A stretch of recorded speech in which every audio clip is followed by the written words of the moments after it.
Intro hook. It was February 2nd, 2009. On the outskirts of Albuquerque, New Mexico, a woman walking her dog stumbled upon something strange, something that didn't belong in the quiet desert. At first, it looked like a bone, maybe an animal, maybe not. But when police arrived and began to dig, they unearthed something horrifying.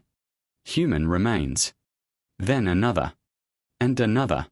By the time the investigation ended, the bones of 11 women and one unborn child had been found, buried across a dusty patch of land west of the city.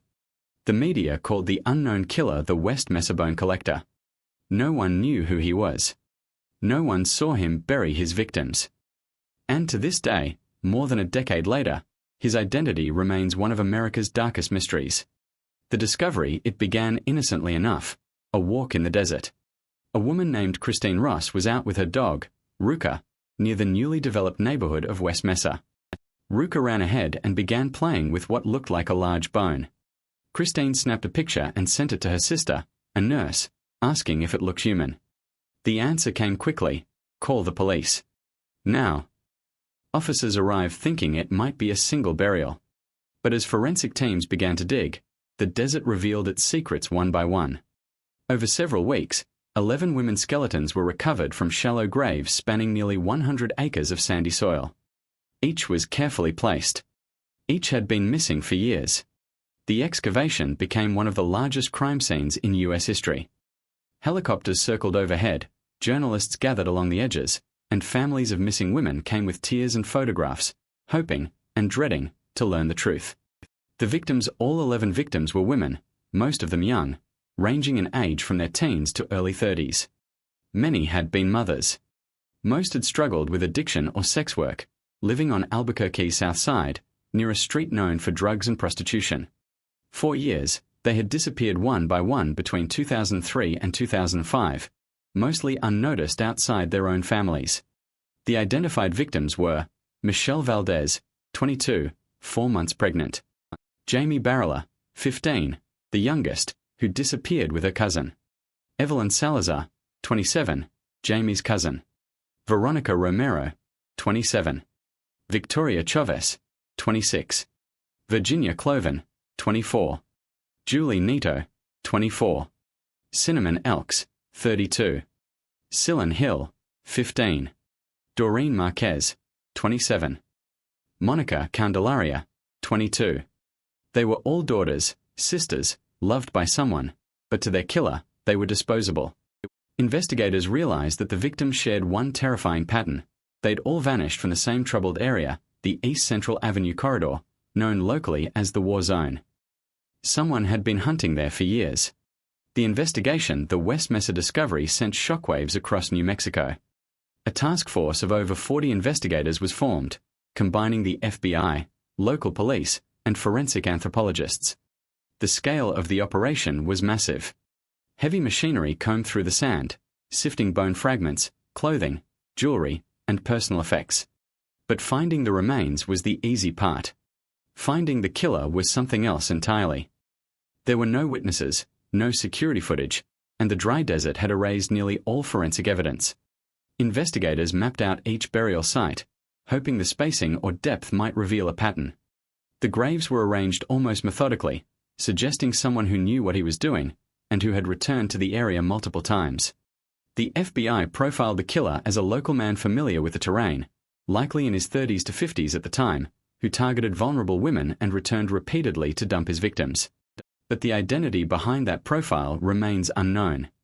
Theories and suspects over the years, several suspects have emerged, but none proven guilty. 1. Lorenzo Montoya, perhaps the most likely. Montoya lived less than 3 miles from the burial site. He was known to solicit sex workers and had a violent record of assaulting women. In 2006, Montoya was shot and killed by the boyfriend of a woman he had strangled during a paid encounter. Police later found rope, duct tape, and a shovel in his home. The timeline fits. His death roughly coincided with the end of the disappearances. But without DNA or physical evidence linking him to the graves, the case remains circumstantial. 2. The sex trafficking connection. Another theory suggests the women were victims of a trafficking ring that spanned from Albuquerque to Juarez, Mexico. Drug dealers and pimps along Central Avenue allegedly traded women as currency or punished those who resisted. Some vanished after being seen with known gang members. Could the West Mesa site have been a dumping ground for multiple offenders, not just one killer? 3. The truck driver theory. Some investigators considered that a long-haul truck driver could be responsible, traveling between states and disposing of bodies during stops in Albuquerque's remote outskirts. 4. The unknown local. Others believe the killer was a local construction worker or land developer familiar with West Mesa's isolation before it was developed. Someone who knew exactly when to bury and when to stop. When the housing boom ended and new homes started to rise near the site, the killer likely realized his secret graveyard was about to be discovered and vanished forever. The desert itself. To understand this case, you have to picture the place. West Mesa isn't a lush landscape. It's a dry, wind-scoured desert. Cacti. Sagebrush. Silence. The kind of silence that swallows screams and preserves bones for years. Before 2009, the area was almost untouched. No homes, no lights, no reason to go there unless you had one. Satellite images later revealed disturbances in the ground at the burial site as early as 2004, freshly dug patches visible from above, unnoticed for years. That's how deliberate it was. The killer used the desert like his personal morgue. Families and the aftermath for the victims' families. Discovery brought both relief and agony. After years of not knowing, they finally had answers, but not justice. Many had faced disbelief when they reported their daughters missing. Police often dismissed them as runaways, addicts, or transient sex workers. Only after the graves were found did the city acknowledge the magnitude of the crime. The women are now collectively known as the West Mesa victims, their memory honored by vigils and murals across Albuquerque. In 2019, 10 years after the discovery, the city erected a memorial park near the site, 11 crosses in the sand, facing west toward the sunset. But for their families, closure is impossible while the killer still walks free, or lies buried in anonymity. Theories that refuse to die even now.